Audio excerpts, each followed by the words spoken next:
करीम अहमद ख्वाजा साहब, क्या आप समझते हैं कि अपोजिशन अगर इकट्ठी हो जाए, मुत्तहिद हो जाए किसी एक उम्मीदवार के पीछे, तो वो सदारती इलेक्शन जीत भी सकती हैं?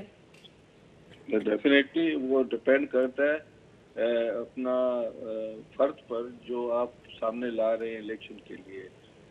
और मैं समझता हूं कि अगर कोई ऐसा फर्द जो कि अपोजिशन जमात मिलकर लाए तो बिल्कुल, क्योंकि जो बैलेट के अंदर वोटिंग होती है, तो मैं समझता हूं कि ये इख्तियार में वो कदावर शख्सियत हैं जो कि वोट इधर उधर के भी मिल सकते हैं।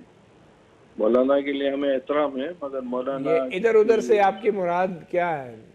पीटीआई के वोट मिल सकते हैं, हमें दूसरी अच्छा। दीगर जमातों के भी मिल सकते हैं जो कि हुकूमत में शामिल हैं। उनके लोग मैं एक इलेक्शन में कंटेस्ट कर रहा था सेनेट के 2003 में या 5 में, तो मैं अपोजिशन का कैंडिडेट था और सामने एमक्यूएम का कैंडिडेट था।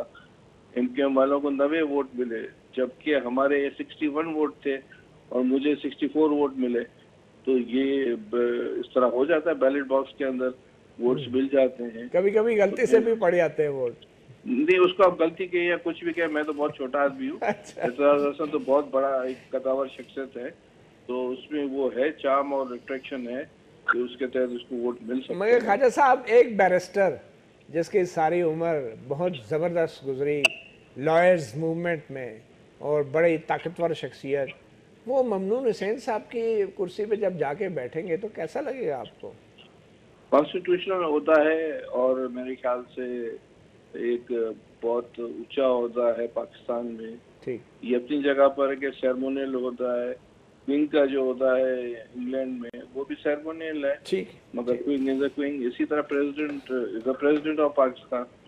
तो अब ममनून हुसैन को हिम्मत चाहिए थी कि वो नवाज शरीफ की सजा खत्म कर देते, ठीक। मगर उसमें जावेद हिम्मत नहीं है, सदीक तो हम साहब। क्या करें। जी, जावेद सदीक